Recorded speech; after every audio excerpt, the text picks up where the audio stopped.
حضرت امام بخاری رحمت اللہ تعالی علیہ دا احوال سلسلہ کو شروع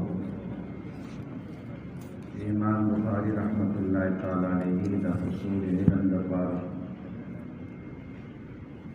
دا دنیا دا مختلف ملکونو سفر کړی دي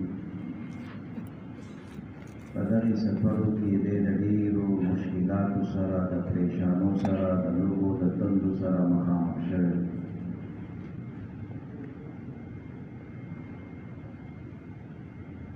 او دا قانون او دستور دی چې کله یو انسان ته الله جل شانه یو عزت ولا ورکي یو قدر ولا ورکي نو دا هغه سره حاسدان هم وي بیا په دې باندې قسمه قسمه الزامات لګي د دې د سپکولو کوشش کولی کېږي د دې وجې نه موږ تاسو ته حکم دا دی چې تاسو زندګي تېروئ نو د احتیاط زندګي به تېروئ ځکه تاسو غوره خلک یې د الله منتخب شده خلک یې نو په تاسو باندې د خلکو نظر وي او ستاسو د بدنامولو هغوی کوشش هم کوي کله به تاسو پېښه شوي په دې بازار کې ډېر خلک روان دي او قسمه قسمه ورانې هم کوي څوک سترګکې وړي او څوک لاسونه وړي چا ته هم څوک څه نه وړي او خالي یو بل ته وخاندي لیکن که چېرته یو مشر راولګېدلو او د یو زنانه سره خوا کې هم تېر شو یو مشر دی راولګېدلو په دې بازار کې زنانه سره خوا کې تېر شو دی پسې راتېر شو شرمېږي نه ګیره دې پرېښې ده بس بل هغه به را بې برېتو به را منډه کړي څه چل دی څه چل سسټر څه چل سسټر نو بس دا وګورئ دې ګیره هم پرېښې ده او ګوته یې را کړله شرمېږي هم نه بدره بدرو به نو خوارکې شیخ هسې پیسې را ونیسي دا د پخوا نه دا دستور دی ها نو د دې وجې نه موږ ته حکم دا دی چې اتقوا مواضع التهم چې کوم د بدنامۍ ځایونه دي د هغې نه تاسو ځان ساتئ نو بازار دا د بدنامۍ ځای دی چې کوم ځای کې ښځې ګرځېږي دا د بدنامۍ ځای دی چې کوم ځای کې د امردان ګرځېږي دا د بدنامۍ ځای دی امردان خو پېژنئ که نه بېګیرې دا چې کوم ځای کې ګرځېږي هلته به تاسو زور نه کوئ او هلته کې به تاسو مونځ ته به هم نه ودرېږئ نو د خدای شانې دا سب دا لین ټول خالي دلته څوک نه راځي او ټول هغه سیټ ته زور کوي پته نه چې هلته به څه چلیا راطرف شي نو د دا شان ځای نه به ځان ساتئ چې هلته کې په تاسو باندې الزام لګېږي تهمت در باندې لګېږي ځکه دا د دنیا قانون دی چې د ښو خلکو سره حاسدان ډېر وي او قسمه قسمه د دوی د بدنامولو کوشش کوي په دې بني اسرائیلو کې یو کس دی جریج رحمه الله ډېر لوی زبرګو تقوادارو پرهیزګارو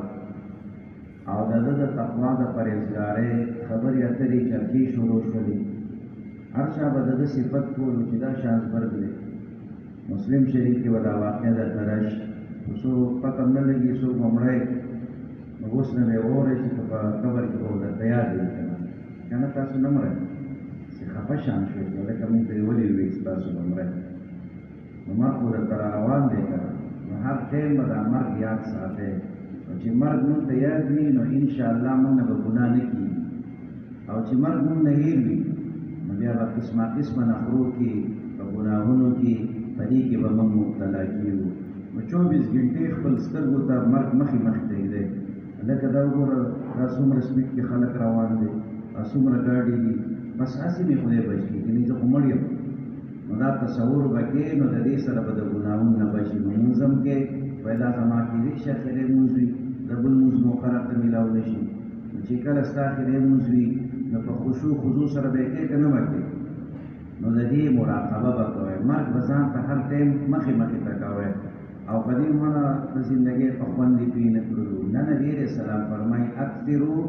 ذکر هادم اللذات الموت اکثرو ذکر هادم اللذات الموت زما امتیانو تاسو د هغه څیز چې هغه دا خوندونه ختموي چې کوم شی خوندونه ختموي د ده تذکره ډېره کوئ هغه څه شی دی چې خوندونه ختموي هغه مرګ دی نو چې د مرګ فکر سوچ در سره وي نو بس بیا به دا یو اواز هم نه وي ما ته واده هلکه خو لږ صبر وکړه ته وبچي که نه ته لږ سبق نه فارغ شه که نه او بس نښتې یې چې ما ته واده نو کور والان درته حیراني چې د خدای بنده چې ته خو موږ سره په کالج کې وي نو ټیک ټاک وي موږ به درته وي چې بچیه واده درته کوتا وي چې نه او مدرسې ته تللی نه یې پته یې څه چل دي وکړلو دا څه چل در باندې وشو خبر نه چې دوی ورته کپسول ورکوي کور کې ټول کپسول دي که نه زموږ طبیب صاحب هم ښه کار ورته ویلی دی ښه ډېرې ورته راوړي زموږ فقیره ډېرې برخې ورته راوړه چې تکړه شي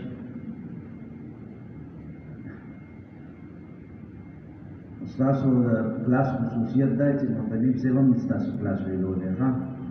ستاسو مزید بس بیا به بل کال ته ټول دلته مدرسین هم کېږي ځکه دومره خو به حق پي که نه په ټولې پیدا لږ کلاس ویلو مې ګزاره را سره کوله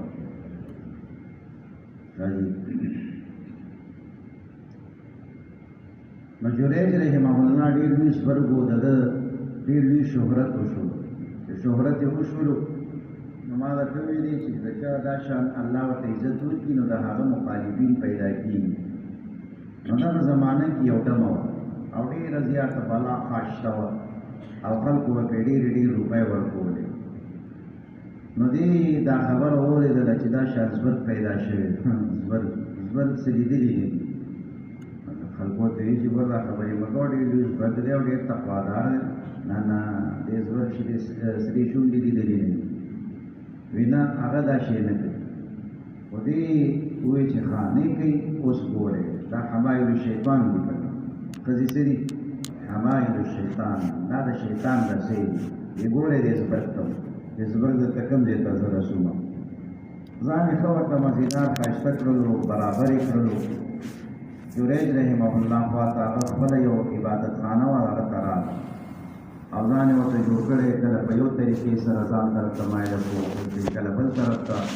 هغه د نر بچی دی د الله حکم مني چې قل للمؤمنین یغضوا من ابصارهم قل للمؤمنین یغضوا من ابصارهم نظرونه ښکته کوي چې نظر دې لاندې کړلو بس کامیابي چې نظر دې لاندې کړو کامیابي که دې دنیا کې دې نظر ښکته کړلو نو بیا به په قیامت کې ته به سرلوړی سر به دې اوچت وي او که په دې دنیا کې دې نظر اوچت یې وړلو قیامت کې به سرکوزی ناکسو رؤوسهم عند ربهم ناکسو رؤوسهم عند ربهم هلته به بیا سرکوزي داسې به وایي دې غلطي وشوه اوس درته یاد شو چې غلطي وشوله دنیا کې به دې دا سترګې له ښکته کړې وي چې دنیا کې دې سترګې ښکته کړې نو په آخرت کې به عزتمند اوچتې سترګې به ګرځي او که دلته اوچتې سترګې وګرځېدلې هر چا ته دې وکتل نو بیا به خدا ناپاس هلته ځګېږي نو جریج رحمه الله ترې سترګې ښکته کړې ورته کتلې نه بل د خبرې جواب پرې ورکولو نو یو ورځ دوه ورځې درې ورځې نو دې خو ډېر لوی چیلنج دې خلکو ته ورکړی وکړه چې نه دا به درته خرابومه خو ناکامه شوله په دې خپله منصوبه کې ناکامه شوله پیران خو مضبوطي که نه یو نیم پیر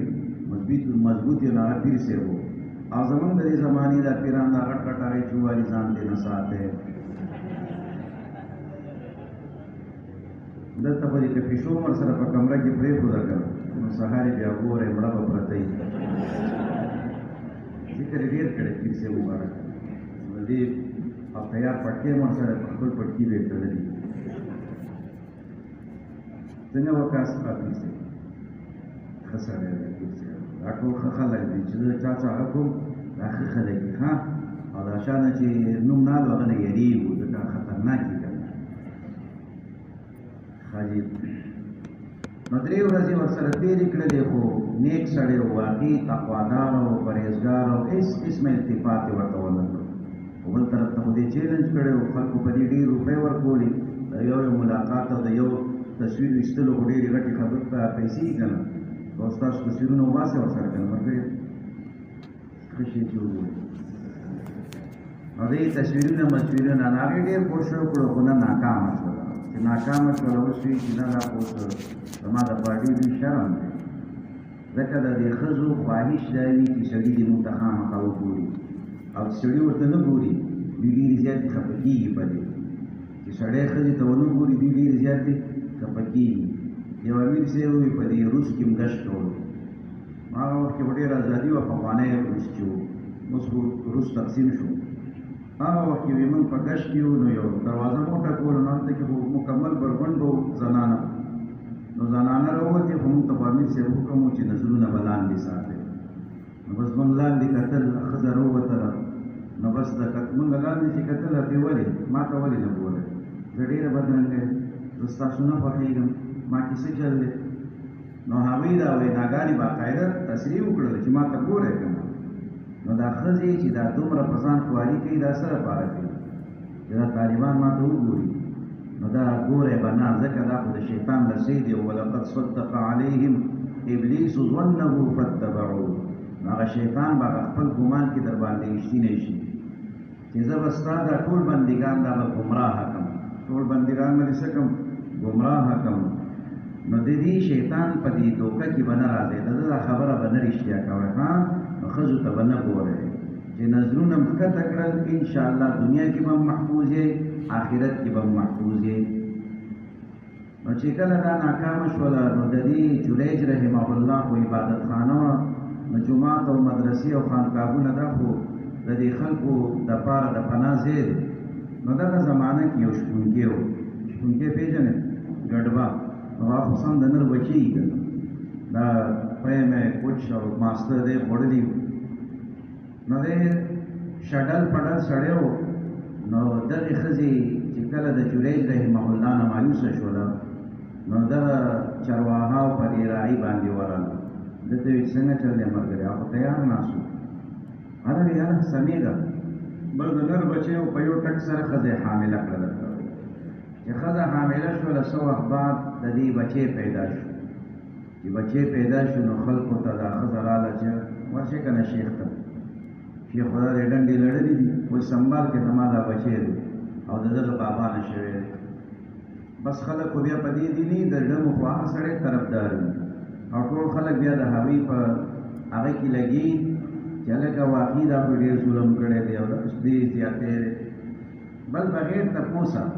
دوی شروع شول د ده د عبادتخانه ورانه کړه، د ده د عبادتخانه مکمل ورانه کړه. ورځه دوز او دی په مونځ ولاړ دی. دی چې کله د مونځ نه فارغ شو، نو خلکو ته وایي څه چل دی؟ دوی چې ښه ښه څه چل دی؟ دی خوارکۍ پسې راکوز کړلو، ده باندې هم دربدروبه شروع کړله. ویې وارو پسې چې کله یې ووالو، ورته وایي د خدای بندګانو پوه خو مې کوې چې چل څه شوی دی؟ وایي څه چل شوی دی؟ دا ښځه چې دا بچی ترې نه پیدا شوی، نو یې چې څه چل وشو بچی پیدا شو؟ ډېر خلکو پیدا کېږي. وایي تا ورسره ډنډې لړلې دي که نه؟ وایي څوک وایي؟ وایي دا ښځه وایي. نو ښځه یې راوستله، وایي څنګه چل دی؟ ولې؟ وایي چې دغه ګړي دي ومه. وایي کوم دی؟ ماشوم دی. ماشوم دا دی راوله، ماشوم راول. چې ماشوم راوست د غېږې ماشوم او داسې ورته وکړل، یو 2 رکعات یې ورته وکړل. ورته وایي بچیه د چا بچې؟ وایي د چرواها. د چا بچې؟ د چرواها. د وړوکي ماشوم یې چې د ګډبه زوی یم، د راعي بچی یم. بهرحال خبره مې د دې پورې درته کوله، بل طرف ته لاړو چې کله د یو انسان ته الله مرتبه ورکړي، لوی شان ورکړي، نو د هغه حاسدان هم ډېر شي. نو بیا په مختلفو طریقو سره د ده د بدنامولو کوشش کوي. نو الله تاسو ته عزت درکړی دی، د خپل دین طالبان یې جوړ کړي یې، ستاسو متعلق الله د خیر عظیم اراده کړې ده. نو تاسو به ډېر احتیاط سره زندگی تېروئ، په هر اعتبار سره چې دې احتیاط سره زندگی تېروئ، نو دنیا کې به هم د پریشانو نه محفوظ یې بچئ. او کبھی احتیاطي کوئ، جذباتي توب کوئ، نو بیا انسان پریشانه کېږي، په خپل هم پریشانه، والدین هم پریشانه، ورونه بایګان هم، خپلوان هم پریشانه، مدرسې والا هم در سره پریشانه شي چې هلکه زمونږ دا طالبې بوتلې دا ولې؟ یاره چې غټې غټې سڼې وي او دا غټې سڼې به یې پرېښې وي او په دې مالوړ به هم کله ګرځېدو را ګرځو، بس فوجیانو اوچت کړو. نو اوس مدرسې والا هم چې هلکه دې سړي کې واقعي څه چل نه وي، نور پکې هېڅ هم نه وي، خالي به دغه سڼې دې پرېښي. نو دا سړی چې دی خدای خوشحاله که تاسو ته به راشي چې د ویښته 3 قسمه دي، چې مجموعه د هغې ولیجه ده، مجموعه د هغې ولیجه. نو وفرا، لما، جمعه. وفرا لما جمع نو د غوږونو تر نیمې پورې د دې نیمې پورې د غوږونو تر دې نرمۍ پورې او زیات نه زیات چې صرف ستا په اوږو ولګي او زما د طالب جان څومره ویښته دي بس کلک دې پرېښودو کوناټي ته یې رسي نو دا د شریعت خلاف دی ښه د دې نه چې د دې اوږو ته را رسېدو نه پر لاغه شي نو بیا دا د شریعت خلاف شي نو دونه مه پرېږدئ بس کوشش کوئ چې ستا دا ویښته د دې غوږونو د نرمۍ نه لاندې نور را نه شي بس چې دې ته را رسي د دې سره یې برابروه ښه ښایسته به هم ښکاره کېږي په سنت به دې عمله وي سپږې مږې به هم درکې نه وي او دارنګه ویښته به دې ببر مبر نه وي ښکلی به هم ښکاره کېږي خلک به در باندې نور ګمانونه هم نه کوي پریشانۍ نه به هم بچي ها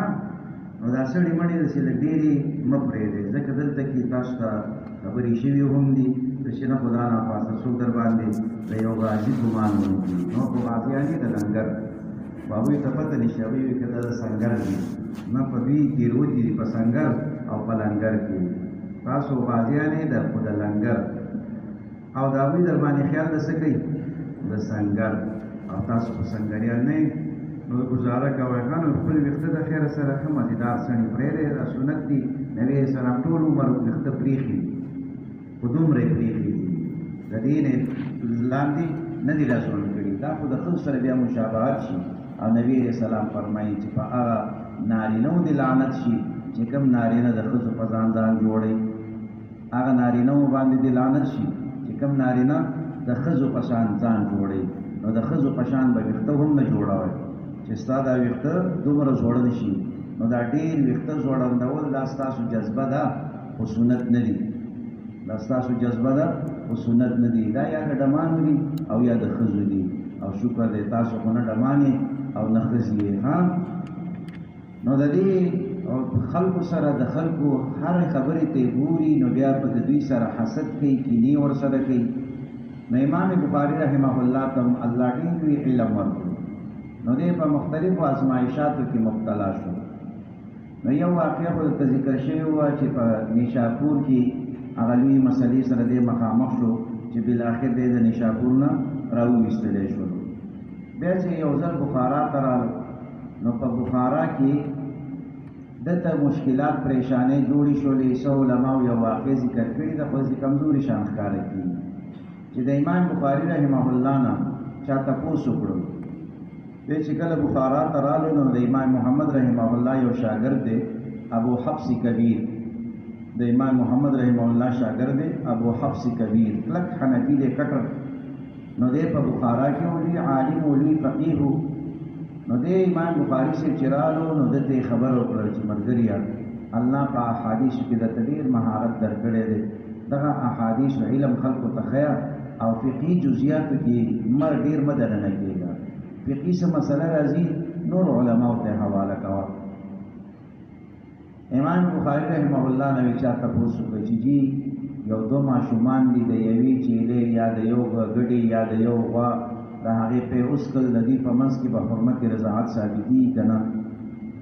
وي ده ورته فتوا ورکړه چې دوی په خپل منځ کې سره رور خور شول دوی خپل منځ کې سره رور خور شول نو وي چې ده کله دا مسله وي ده وکړله نو د دې سره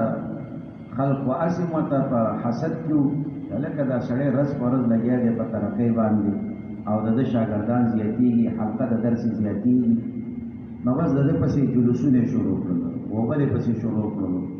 نو بالآخر دې مجبوره کړلو د بخارا نه چلا وطن کړلی شروع علما دا کیسه واقع ذکر کوي خو دا داسې ډېره کمزوري ښکاره کېږي امام بخاري خو صرف دا نه و چې په احادیثو پوهېدلو هغه ته خو الله ډېر لوی فقاهت ورکړی و ډېر لوی فقیه هم دی محدث هم دی ډېر لوی فقیه هم دی بهر حال وی دی چې کله په بخارا کې وو نو د بخارا چې کوم والی دی کوم امیر دی هغه والی او هغه امیر هغه د ده نه مطالبه وکړله چې ته راځه زما کور ته زما محل ته هلته به ما ته ته د خپل تاریخ چې کوم دی لیکلی دی هغه تاریخ به هم ما ته ښیې او دارنګه احادیثو درس به هم راکړې او په بل هغه کې دا دی روایت کې چې زما بچو ته به درس ښیې ټیوشن به کې الفاظ دیگر ټیوشن به کې تاسو مې چې نه ټیوشن راته پرېږدې او نه نسوار پرېږدې او نه سړی پرېږدي، نه ټیوشن او نه نسوار او نه سړی. او زموږ خو دغه 3 عملونه دي، بل عمل خو زموږ شته نه. نه ستاسو به انشاءالله د اصلاح کوشش به وي چې الله تاسو ته نور هم عزت درکړي. تاسو ته الله عزت درکړی دی، نو موږ غواړو چې ستاسو په دې عزت کې رس په رس باندې اضافه وشي. امام بخاری رحمه الله ورته وفرمایي چې انی لا اذل العلم، انی لا اذل العلم، زه د علم دا زه ذلیل کوم نه. ولې؟ علم خو یو دا شان شی دی، العلم یزار ولا یزور، العلم یزار ولا یزور. د علم پسې خلق راځي، علم چا پسې نه ځي. د علم پسې خلق راځي، علم چا پسې نه ځي. او موږ کور کور ته دین رسو، موږ څه کوو؟ کور کور ته دین رسو. بټالۍ وکړو، څوک قاري صاحب دننه آواز راشي، څوک موږ ورته څه وایو؟ قاري صاحب. هلکه څوک ځان ته صاحب وایي، دا د قمقلو خلکو کار دی. څوک ځان ته خپله صاحب وایي، دا څوک دي؟ دا قمقل دي. نو ځان ته به په خپله صاحب نه وایي. څوک یې زه جناب مولانا پلانکې صاحب خبرې کوم. یو کس و زمونږ کلاس ویلو، نو هغه داسې یو دوکه کوله، نو چاته ټیلیفون وکړو، څوک یې پلانکې صاحب خبرې کوم. نو هغه هم د نر بچی هغه ورته وایي هغه ستا باندې قمقل نه دی چې ځان ته په خپله صاحب وایي. دا خو د بل چا نوم استعمالولو. نو پخوا موبایلونه نه وو، نو دا ټیلیفون نه وو. وی پلانکې صاحب خبرې کوم، هغه ستا باندې قمقل نه دی چې ځان ته په خپله صاحب وایي. نو دې خبرو کې به هم تاسو احتیاط کوئ، ځان ته به کله هم صاحب نه وایي چې قاري صاحب. څوک یې؟ قاري صاحب. دا کار داسې خوندور نه دی. که نه چې دا کوم ټیوشن والی تاسو بهر راوځئ، په زړورتیا راوځئ که په شرم شرم، اخوا دې خوا به ګورئ څوک مې ونه ویني. خپلو کې سره پوه یې که نه. نو ډېر سړی داسې په شرم شرم راوځي چې اخوا دې خوا وګوري څوک مې ونه ویني. هلکه که دا ښه کار وي، نو په ښه کار کې به څوک نه شرمېږي، که نه شرمېږي پکې. والإثم ما حاک فی صدرک، والإثم ما حاک فی صدرک. د ګناه نښه دا ده چې د هغې په وجه ستا په زړه کې تردد وي، یره یره خوف خوف محسوسوې، نو په دې باندې پوه شه چې دا شی ټیک نه دی. نو که دا ته داسې واقعي سم کار وی، نو ته چې راوتې نو ایغنې ور روان وي.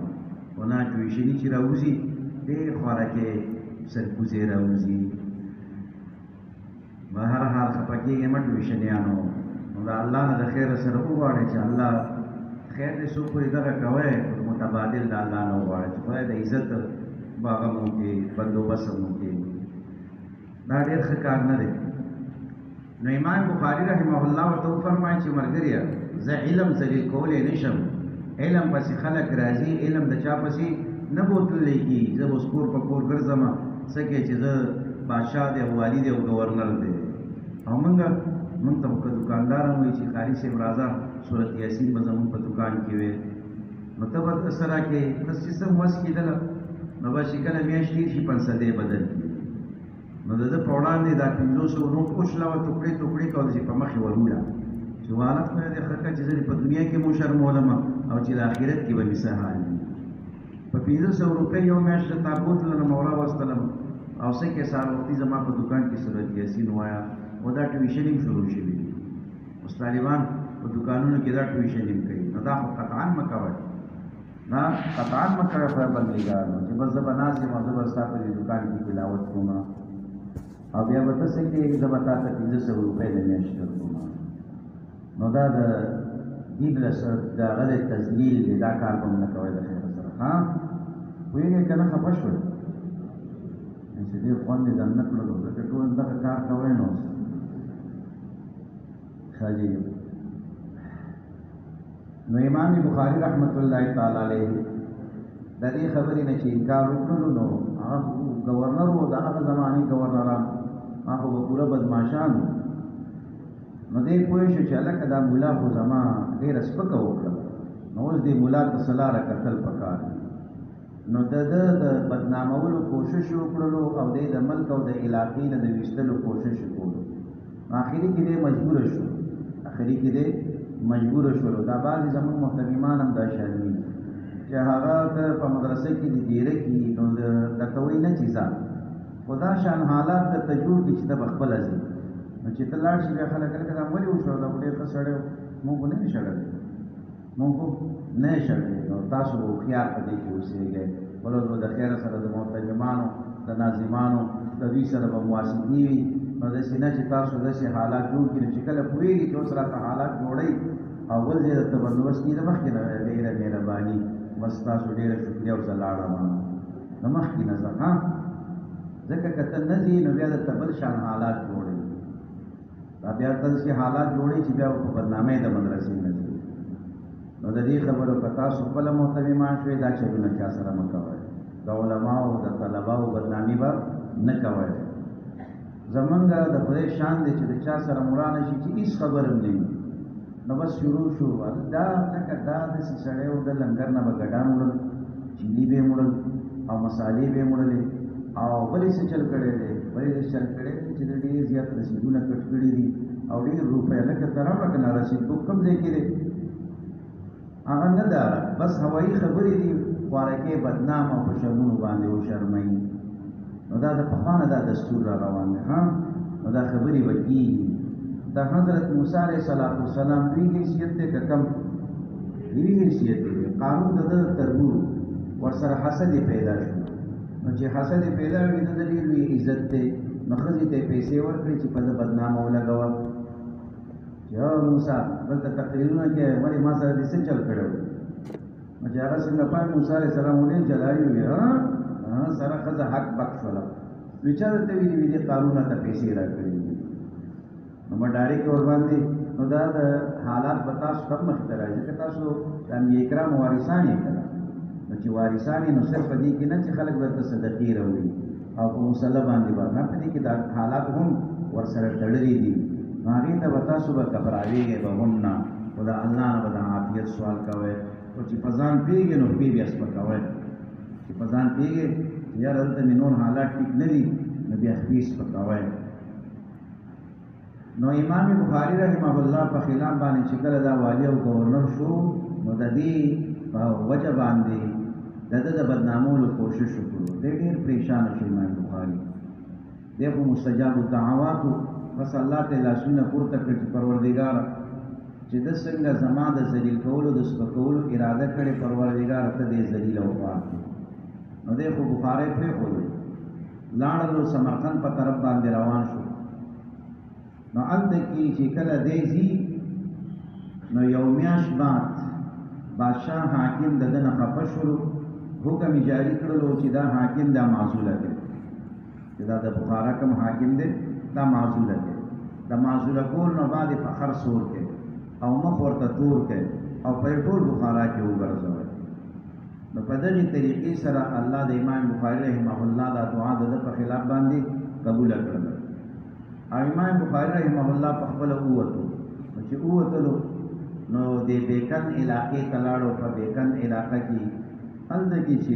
حالات وکتل نو حالات هلته هم سازګار نه ځکه چې یو ځای کتاب باندې یو بدنامه ولګېږي نو دا خبره بیا ډېر لرې لرې پورې ځي نو هلته کې مې خلک دوه ډلې وو چا وي رادي شي او چا وي نه دي راځي نو دی د دې بیکن نه روان شو سمرقند په طرف باندې نو په لاره کې یو ځای راتللو هلته کې د دې خپل خپلوان رشته داران او د رمضان المبارک میاشت وه نو د دغې رمضان المبارک په دې میاشت کې حضرت امام بخاري رحمت الله تعالی علیه وی چې دا خو په دې وخت کې دا سفر مناسب ډېر نه دی بلکې لږې انتظار به نو دغه میاشت دلته کې تېره کړله چې کله دلته میاشت تېره کړه نو سمرقند طرف ته تلو هلته کې چې کله دته د حالاتو پته ولګېدله چې دا خو هلته کې هم حالات ماته ګډوډ دي نو د خپل سوالي ځان ته تیاره کړله چې ځي په سمرقند په طرف باندې لیکن هلته کې چې دته پته ولګي چې حالات ټیک نه دي نو دعا یې کړله چې اللهم انی ضاقت علی الارض بما رحبت اللهم انی ضاقت علی الارض بما رحبت پروردګاره سره د ځمکې د پراخۍ دا ځمکه خو په ما باندې ډېره زیاته تنګه شوله فاقبضني الیک بس پروردګاره نور ما وال نو چې کله یې دا دعا پر سوالي تیاره او سره د دې چې د هر څه پیښې دي بس خلکو ته وایي چې لږ صبر وکړئ زما طبیعت ګډوډ شو بس هلته کې کېناستو او په دغه ځای کې ویسا ورکړله حضرت امام بخاري رحمت الله تعالی علیه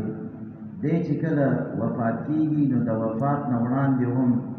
دوی ته ډېر زیات بشارتونه او زیري راغلي دي علما حضرات واقع ذکر کوي چې یو لوی زبرګ دی خوب ګوري په دې خوب کې رسول الله صلی الله علیه وسلم او حضرات صحابه کرام دي یو ځای کې ولاړ دي تپوس کې چې د الله حبیبه تاسو دلته کې وی او موږ د امام بخاري رحمه الله انتظار کوو د محمد ابن اسماعیل د هغه انتظار کوو نو چې کله معلومات وکړل په دغه ورځ باندې امام بخاري رحمت الله تعالی علیه وفات شو او چې کله وی دی وفات شو د وفات نه باندې د قبر نه ډېره مزیداره خوشبو تله او دغه خوشبو دومره مشهور او معروفه شوله چې د قبر به په دې به خاورې نه پاتې کېدلې شاګردانو به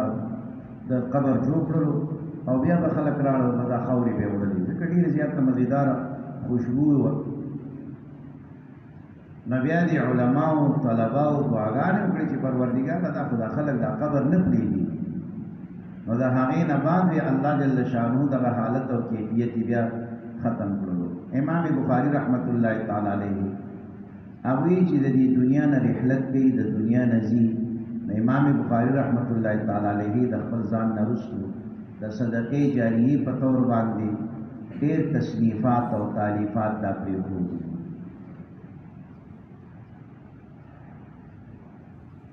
د حضرت امام بخاری رحمت الله تعالی علیه مشهور و معروف چې کوم تصنیف دی دا خو د بخاری شریف په شکل کې دی وروسته د دې تعارف درته ذکر کېږي دویم د دوی تصنیف الادب المفرد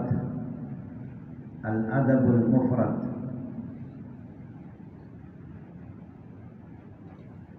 جزء رفع اليدين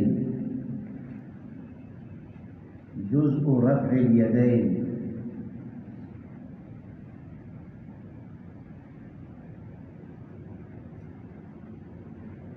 جزء القراءة خلف الإمام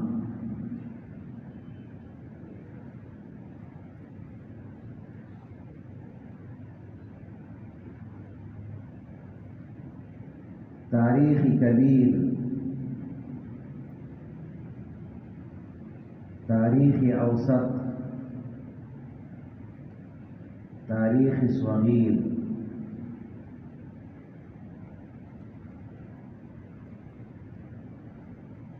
خلق أفعال العباد خلق أفعال العباد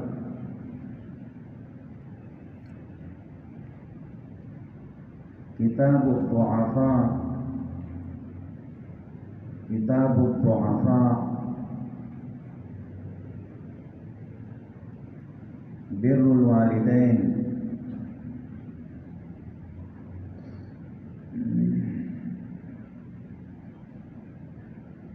جامع كبير مسند كبير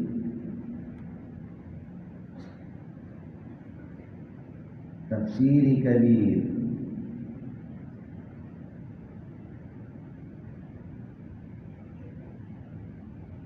كتاب الأشربة كتاب الهبة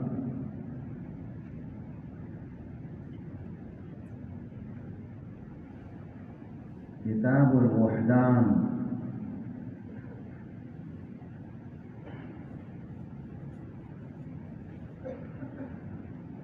كتاب المبسوط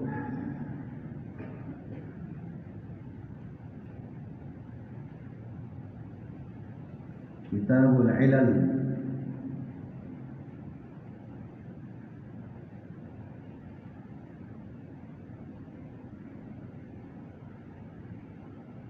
أسامي الصحابة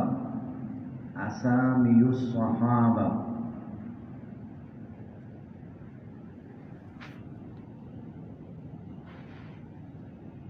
کتاب الکنا،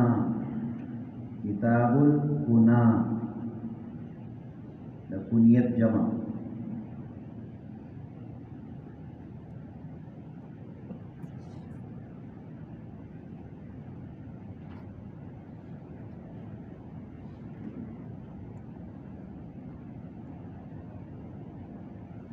د حضرت امام بخاری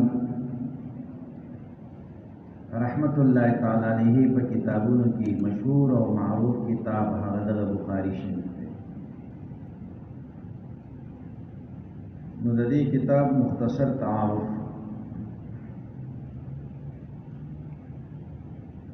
په دې کې به اول نوم د دې کتاب چې د دې کتاب نوم څه دی، دویم وجه د تالیف او د تصنیف، غرض د تالیف او د تصنیف څه دی،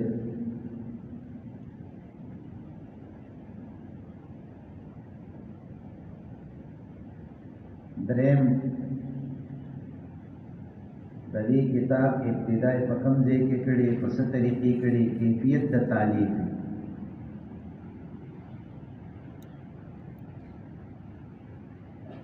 څلورم ابتداء د دې تالیف کله شوي او انتهای کله شوي.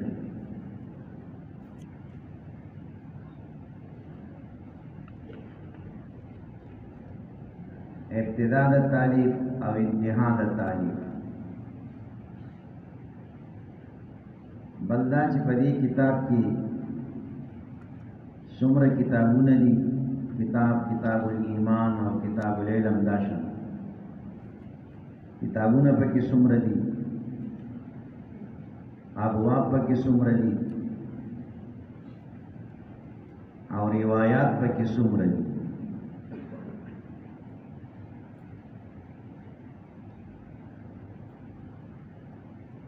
نو د دې کتاب نوم الجامع المسند الصحيح، الجامع المسند الصحيح المختصر من أمور رسول الله صلى الله عليه وسلم وسننه وأيامه.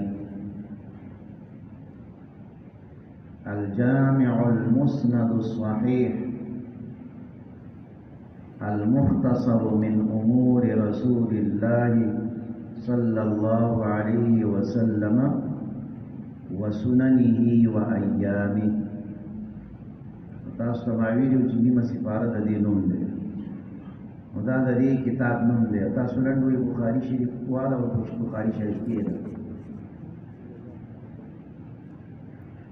نو د دې کتاب نوم سره الجامع المسند الصحيح المختصر من امور رسول الله صلى الله عليه وسلم وسننه وايامه. مرګرو د امام بخاری رحمه الله د کتاب سنوم دی، خدای خوشاله کا الجامع المسند الصحيح المختصر من یو ځل بیا ووایئ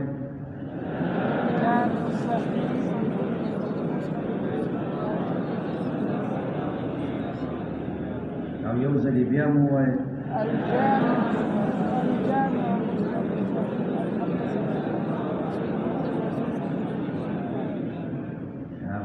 اوس علا بصیرتین بشي. اوس تاسو څوک تپوس کوي هلکه کوم کتابونه بخاري، نو چې دوی د بخاري څه نوم دی نو بیا چې کې دې نه خبره چې یادې کوي دا به تاسو ته یاد وي. دا لکه که بل سړی نه شي اوچتېږي را خلاصېږي چې بخاري کې راغلي ورته بخاري څه نوم دی. د بخاري کتاب نوم خو اول راته واله، بیا بخاري احادیث خو بیا وروسته خبرې دي، نوم یې څه دی. نو چې تا ته خپله نه درځي نو بیا خو د هغې بس ته یو نوم والي ته وایي چې بس هلکه ډېر تکړه دی واقعي نوابي به دي کړي. نو چې نوم تا ته یاد وي نو الجامع المسند الصحيح المختصر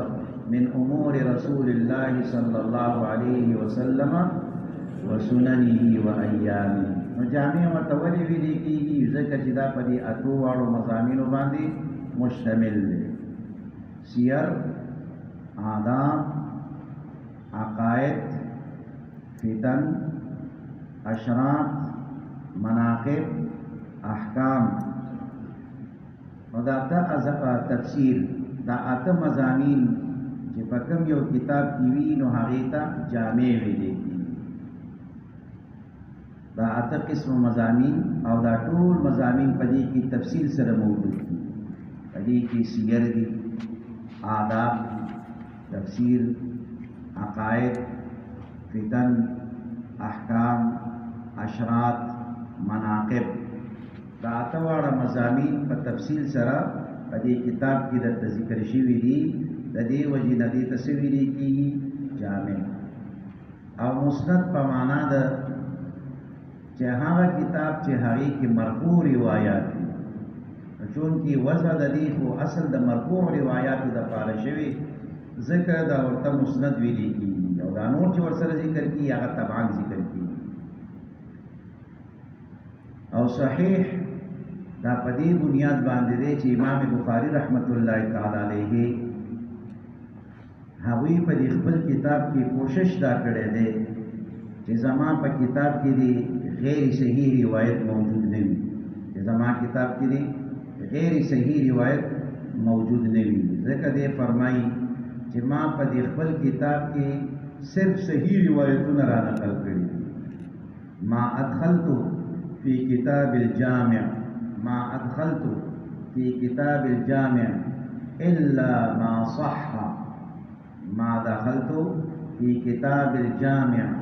الا ما صح. و دا بعض خلکو بیا دا سوچ پیدا شوی دی چې بس صحیح روایت صرف هغه دی چې په بخاري کې وي. نو امام بخاري سے فرمایي چې نه داسې نه ده، ما د ټولو صحیح روایاتو احاطه نه ده کړې، بلکې ما د ډېر صحیح روایتونه هغه پریښي دي، جمع کړي مې نه دي. د څه وجې نه؟ د تدویل د وجې نه. وترکت کثیرا من الصحاح وترکت کثیرا من الصحاح. چې ډېر صحیح روایتونه ما ته پته چې دا صحیح روایت دی، ولیکن ما پریښي دي لحال الطول. لحال الطول چې داسې نه کتاب ډېر زیات اوږد نه شي. د دې یرې د وجې نه ډېر صحیح روایات ما ته معلوم دي، راته یاد دي، خو هغه روایات ما درته پریښي دي. نو د التزام د دې کړی چې زه به په دې خپل کتاب کې صحیح روایات، مرفوع روایات دا به زه درته را نقل کوم. نو ځکه دې کتاب ته څه ویلې کېږي؟ صحیح ویلې کېږي. المختصر چې دا مختصر دی، څه معنا؟ معنا دا ده چې داسې نه ده چې څومره احادیث دي هغه ټول په دې کې را نقل کړلی شوي دي. نه نه، اختصار مې پکې کړی دی چې کوم هغه چیده خبرې دي، منتخب شده خبرې دي، هغه خبرې هغه مې درته راټولې کړي او هغه مې درته په دې کتاب کې راجمع کړي دي. من امور رسول الله صلی الله علیه وسلم، دا رسول الله صلی الله علیه وسلم د امورنا. نو د امورنا مراد دلته کې اقوال دي، د امورنا مراد دلته کې اقوال دي.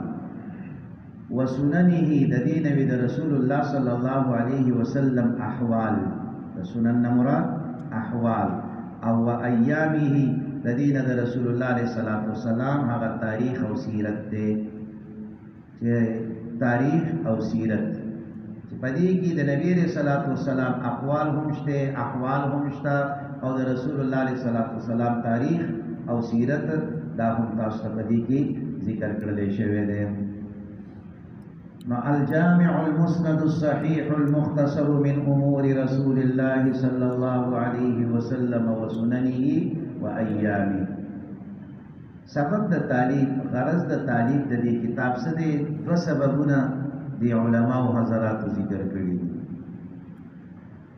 یو سبب حضرات علماء کرام هغه دا ذکر کوي چې حضرت امام بخاری رحمت الله تعالی علیه فرمایي چې موږ د خپل شیخ اسحاق ابن راهوی رحمه الله په مجلس او په محفل کې ناست، نو فقال لنا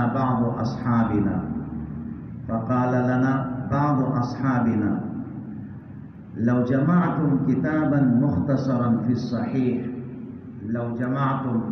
كتابا مختصرا في الصحيح لسنن رسول الله صلى الله عليه وسلم لو جمعتم كتابا مختصرا في الصحيح لسنن رسول الله صلى الله عليه وسلم ویسی کله دا خبره زمنګه په دې کلاس کې وشوله نو دغه وخت کې ما عزم وکړ زما په زړه کې د دا شان کتاب د تعلیف او د تصنیف داعیه زما پړه کې پیدا شو او دا په ما باندې باعث شروع او دغه وخت ما اراده وکړه چې دا کتاب زه جمع کوم تاسو ما ویلو چې تاسو تناسي نو په دې نیت کې نه چې ان شاء الله دا کتابونه موږ ټول پڑھاو چې کله دا نیتو کې نو الله پاک د تلاري جوړي ما بخاري سے وړو کې او په دغه وایي او دا مجلس کې دا خبره وشوله او په دې پړه تپړې وته او قصد او اراده وکړه الله ورته وجود ورکړو کنه نو یو وجه د دې دا ده چې د دې په کلاس کې دا خبره وشوله او امام بخاری رحمت الله تعالی علیه د دې قصد او اراده وکړه الله جل شانه هغه ته وجود ورکړلو ذم قول علماء حضرات دا ذکر کوي چې محمد ابن سلیمان فارس دا یو عالم محدث دې فرمایي چې حضرت امام بخاری رحمت الله تعالی علیه و فرمایل چې ما یو خوب ولیدلو په دې خوب کې ګورم چې زه د رسول الله صلی الله علیه وسلم مخې ته ولاړم او زما پلاس کې ببوزه دی ببوزه پیژنې دا لاس والا پکې مجدا چې په دا پکې خونو کنه مېر وحاله پس برازي نو د شي چې تاسو لکه دا مونږ دا هغه پکول والا سی وی دی کنه چې دا ټول د بوسلی دي هغه وخت پکې چیرته و چې دی وی چې پکې و نو دا پکې نه لاس والا پکې مراد دی ها ببوزه و نو زما پلاس کې دا شان دا ببوزه دی او زوی نبی صلی الله علیه وسلم ته دا پکې و هم دا ببوزه و هم نو چې را پاسې د لمه دا څنګه خوب ولیدلو نو معبرین او ماهرین تورلم تاسو په دې نو وکړلو چې اشان خوب مې لیدلې وي دغه ماهرین او د خوب چې کوم معبرین نه هغوی ما ته ډېر ښایسته تعبیر ذکر کړلو هغوی ما ته دا وویل چې انت تذب عنه الكذب چې تبه د رسول الله صلی الله علیه وسلم نه دروغ د پکې د نبی صلی الله علیه وسلم نه بته دروغ د پکې ځکه ما وګورئ چې نبی صلی الله علیه وسلم ته پکې و د څه لپاره چې مچان ور باندې کینې نو د دې مچان د شړلو لپاره ما دا پکې وایو نو دغه معبرین ما ته تعبیر را کړلو چې ته د نبی صلی الله علیه وسلم نه د دروغ دفاع کې چې څوک نبی صلی الله علیه وسلم ته غلط خبرې نسبتونه کی نبی صلی الله علیه وسلم نه ده ثابته او دی وی چې نبی صلی الله علیه وسلم دا فرمایلی دي او د نبی صلی الله علیه وسلم دا عمل دی نو چې کله دا تعبیر ما ترا کړلو نو بس مانیت اوړه کې دا خبر راغله چې د نبی صلی الله علیه وسلم په صحیح احادیث باندې یو کتاب دا جمع کول پکار دي نو دا دوا اسباب د تعلیف او د غرض علما حضرات دا ذکر کوي چې دا دو شینه دو خبرې دا د دې لپاره دا داعی او باعث جوړ شو نو سم منافات د دې دوه خبرو په منځ کې نشي دوه خبرې کېدلې شي چې خوب یې لیدلې او بل طرف ته په مجلس کې خبر هم شي وي دا دوه خبرې د حضرت امام بخاری رحمت الله تعالی علیه لپاره باعث جوړ شي وي حضرت امام بخاری رحمت الله تعالی علیه اوی چې کله د دې کتاب ابتدا کوي نو علما فرمایي چې اول پیدا کار کړی دی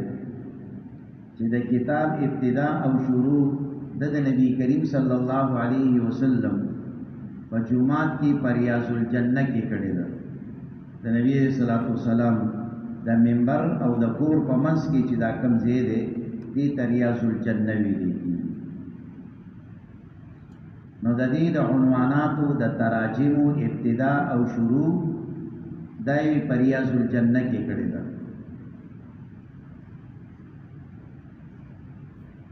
بیا چې کله دې احادیث لیکي نو دا احادیث متعلق دې فرمایي چې کله هم یو حدیث د لیکلو اراده ما کړې ده نو د هغې نه وړاندې مې غسل کړی 2 رکعاته نفل مې کړي بیا مې استخاره کړې ده چې کله پورې زما په زړه کې دا اطمینان نه دی راغلی دا خبر نه ده پیدا شوی چې دا حدیث صحیح دی تر هغه وخته پورې ما دا حدیث نه دی لیکلی هر حدیث دپاره ما غسل کړی 2 رکعاته نفل مې کړي استخاره مې کړي یا ساتي چې استخارې دپاره وده کېدل ضروري نه دي ښه استخارې دپاره وده کېدل ضروري نه دي کله کله طالب جان دی چانس ورته میلاو شي طالب جانه ته کوم ځای کې زه خو چې دې درویش دوره کې یم سبق وایم څومره کسان یاره چې دې کسان لوی جومات کې او ډک دی ها تم پکې او زم پکې یم طالب جان یو خبره ته کوم اوسه کېږي خو نه یاره چې زما دا یو لور د مدرسه کې ده هغه په دوره کې ده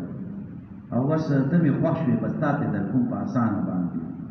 نو ډایرکټ به ورته نه وایې چې بس قبوله ده شرق د سینې نه وباسې نه فوراً به دعا ووایې ځان سره اللهم اني استخیرک وبعفوک واستغفرک سترګې به پټې کړي او الله ته به متوجه شي د هغې نه بعد به بیا ورته جواب ورکړي به دا استخاره ده دا څه ده دا استخاره ده وده کېدل پکې ضروري نه دي وده کېدو پکې حاجت نشته چې وده کېدل پکې ضروري نه شول نو خوب لیدل پکې شته دا پکې ضروري نه دي ها خو که چېرته ټیم درکې در سره ډېر وي نو بیا ښه وخت یې دغه دی چې ماخوستن نه بعد په تنهایۍ کې 2 رکعاته نفل صلات حاجت کوه بیا دعا استخاره وایه خالي الذهن شه د الله په ذکر سره وده شه سوچونه موچونه به نه کې څنګه شی به وي او څنګه وي سپینه به وي که توره به وي اوچته به وي که تنده به وي او اوچه به وي او که نه پټه پټه به وي نو چې ته دا سوچونه کې خوب کې خامخا دغه شی درې درځي نه خالي الذهن به وده کېږي دا سوچونه موچونه به نه کې خالي الذهن او په ذکر سره به وده کېږي چې سهار راپاڅېدلې بس چې کوم طرف ته د اطمینان په هغې ورځه نو که خوب دې لیدلی نو خوب هم کله ښه خوب وي کله یېرېدونکی خوب وي نو زړه حالت ته ګوره که بیا هم دې تردد دی بیا هم که بیا هم که ورځي بیا دا کاته کېږي په هر حال جمله معترضه وه پکې ښه جملې معترضې به پکې راځي غوسه خو به نه درځي درته که نه نو زمونږ دواړه کاره دي تعلیم هم دی تربیت هم دی تعلیم خو تاسو حاصل کړی دی تعلیم تاسو حاصل کړی دی دا تبلیغیان چې تاسو د کال مطالبه کوي کله یې کوي 4مې درجې نه بعد دورې نه بعد دې لپاره چې تربیت هم وشي که نه چې تعلیم هم حاصل کړی دی چې څه وشي تربیت هم وشي هلکه راځئ د علماو جوړ دی نو په جوړ کې څه ډوډۍ در باندې صرف خوري نه هلته کې درته خبرې کوي چې تاسو به د امت سره څنګه زندګي تېروئ د امت اصلاح به څنګه کوئ د دوی تربیت به په څه طریقې باندې کوئ نو د جوړونو دغه مطلب دا تربیت دپاره یو وخت تاسو نه اړین نو خو تاسو سره هر څه موجود وي نو تاسو ته طریقه ښیي چې د دې خلکو اصلاح دا به په څه طریقې کوئ نو علم تاسو حاصل کړی دی نو موږ هم بس تبلیغیان یو او د تربیت کوشش هم کوو چې تربیت هم وشي ها خو په تربیت باندې خو ډېر نه خفه کېږي نه دا ضروري زموږ د ټولو لپاره اشرف علي تانوي رحمه الله به فرمایل چې زه کله وی پوه شم چې ما کې یو کمی دی نو هغه خبره زه خلکو ته ډېره کوم ځکه د دې خبرې مثال تبلیغیان وایي دا په شان د بال دی چې بال څومره بال د دیوال ته تیز ولي دومره په تیزۍ به تا ته راځي نو چې ته یو خبره ځان کې پیدا کول غواړې نو بل ته دا خبره کوه نو حضرت امام بخاري رحمت الله تعالی علیه په دغې طریقې سره د دې خپل کتاب چې کله کوم حدیث هم لیکي نو د هر حدیث لپاره دی غسل کوي 2 رکعاته نفل کوي او بیا د دې نفل نه بعد دعا استخاره کوي چې کله الله ورته پړه کړي واچي چې هلکه دا حدیث صحیح دی هغې نه بعد بیا دی حدیث لیکي